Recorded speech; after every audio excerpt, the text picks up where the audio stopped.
Hi everyone. So now we're going to work on our fourth exercise. So we have received an email. Can I have a view showing customers' sales and include a column which shows the difference in value from their previous sale? I want to see if new customers who make their first purchase are likely to spend more. So let's have a look. Okay, so for this query, we want the customer details and also the order details, the order value. So we'll start by just bringing everything from the orders table. And the reason I need to use the orders table is because we need the customer number so that we can get the customer details. As you can see here, we want to bring in the customer name. But first, before I join the customers table, I'm going to join the order details table to get the sales value. So inner join order details, and we join that on the order number. Yeah.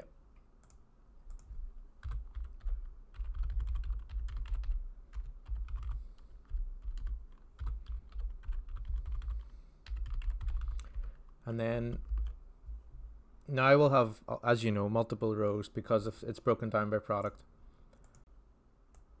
But we need the product breakdown because we want to calculate the sales value. So before we join the customers table, we'll just multiply the quantity ordered by the price each to get the sales value.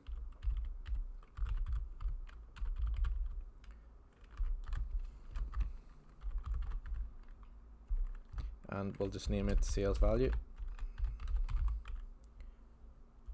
And rather than bringing back everything, let's just bring back the order number. We'll want the order date and the customer number. So we're going to have to specify T1's order number here as it's ambiguous, and then the sales value. So we'll actually want to also bring the product code so that it's broken down by product. So it's going to work out the sales value, but we can then take a sum of that. But we have to create a table with this query to do that. So first we'll just bring all this data back. Yep, and then now what we want to do is we want the sum so that we only have one order number and then the sales value of these orders. So to do that, I'll create a subquery this time rather than a CTE just to get more practice. So if you remember, we just put the query inside brackets and we just need to name it. I always name mine main, and then we query from this. So we don't want to bring back everything, just everything except product code.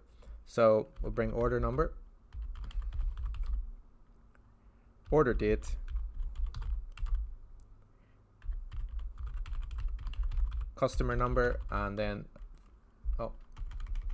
root number twice, and then the sum of the sales value. And I'm just going to name that again sales value.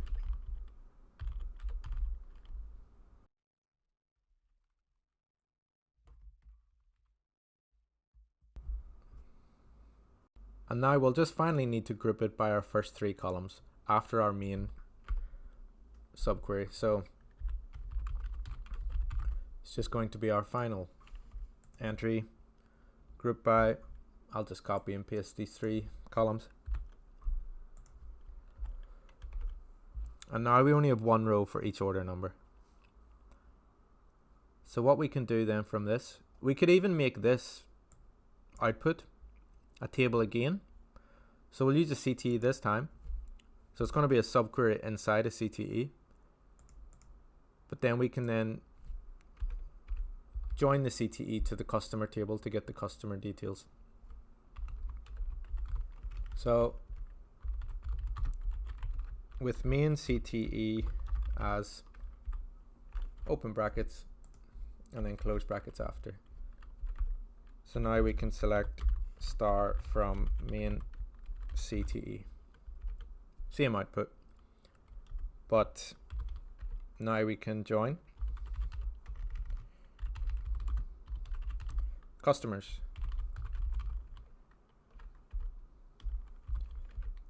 And we'll join that on t1.customer number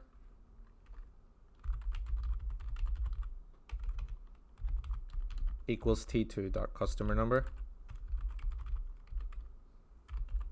So let's just bring back everything first. So now we have the customer details and all their orders, but we'll only have one order per order number because we've aggregated the value of that sale. So what we're going to want to do from here, so we'll just bring the customer name back from the customers table. We don't need anything else.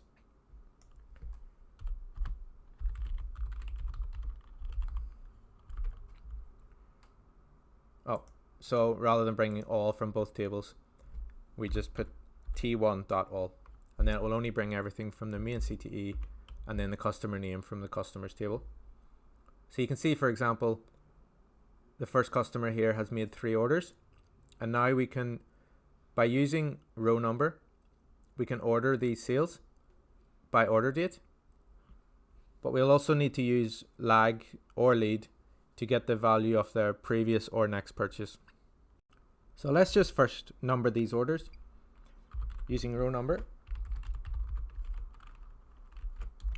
over partition by, and we'll partition it by the customer name,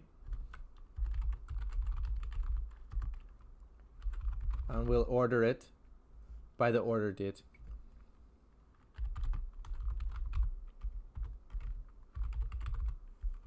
And we'll name that as purchase number.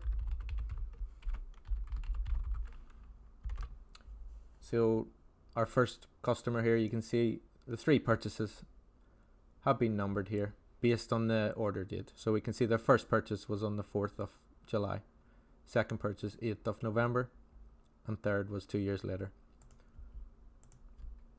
Okay, so now the last column we'll want to add in is the previous sales value. So we can use, or the next sales value, but I'm going to use the previous using lag rather than lead. So lag of sales value. Now remember, this is the column we input that we want to see from the previous row.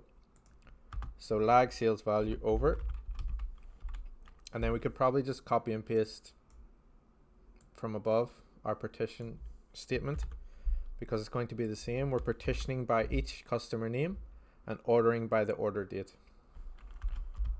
And this column is going to be called previous sales value.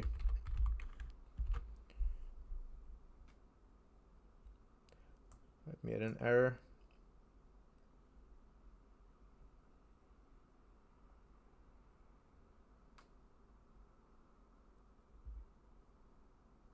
Oh, I forgot to put sales.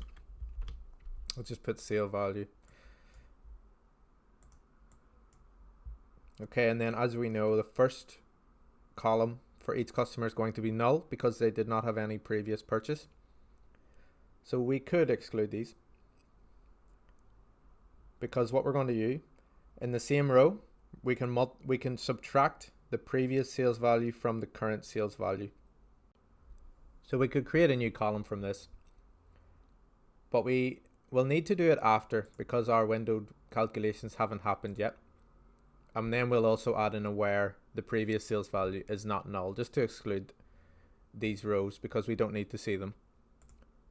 So again, CTE or subquery with this statement here, with this query. So I'm going to just add a second CTE by entering a comma after our first one,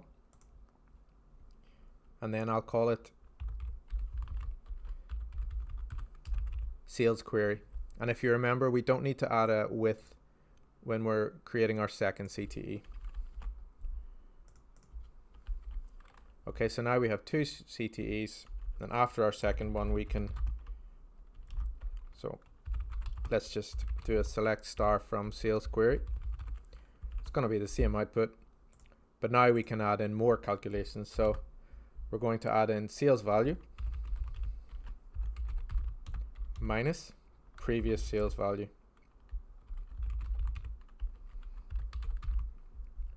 And we can name that as purchase value change. But I'm also just going to exclude our null previous sales values. So where previous sales value is not null. Okay, so now it's excluding all the previous sales values not being null, so we're not going to have any first purchases. But we know that when purchase number is 2, our previous sales value will be the first purchase value. So now we have our purchase value change each time. Okay, so now I'm just going to open up our spreadsheet and we can copy and paste our data in. So if you select all the rows, Control and C, I can open up a new sheet and we'll just paste them in while matching destination formatting.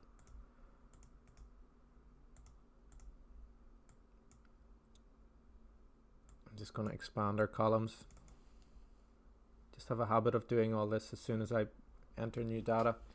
And then I'll just change our purchase columns to be a dollar format. So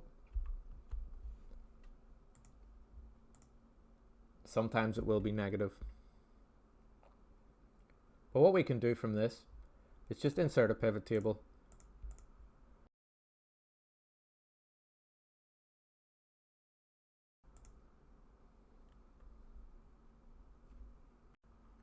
And then we can show the purchase number on the rows. So someone did make 26 purchases, so it's quite a few, but most people will be in 2, 3, and 4. And then we can sum, well, it's going to sum the purchase value change. So by looking at this, we can see a customer's first purchase would be of higher value than their second purchase. But we would rather take an average than a sum, because one order could really make up the majority of this, or 1 or 2 orders. So let's just take an average by changing the value field settings and making it average. Okay, and then we can highlight our average and change it to $1. So what we could also do, we could show a positive indicator when the value has changed positively. So let's just show the field list of our pivot table. And we can go to value field settings, number format. So here we can change it to currency, accounting, etc. But if we go down to custom here at the bottom, and if you scroll up, so there's a dollar, hash, comma, hash, hash, 0, and then negative dollar, hash, comma, hash, hash, 0. So we could just add the plus before the dollar sign here. Click OK and OK again, and now it will show it as a positive value. So this customer, when they made their 7th purchase, the average change was quite significant, but this may just be one customer, but it's still best to show it as an average. So now we can see a customer's second purchase on average will be less than their first. Okay, so let's just name this sheet purchase value change.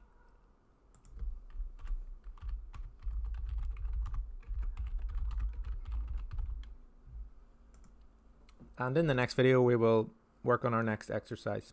So I'll see you there.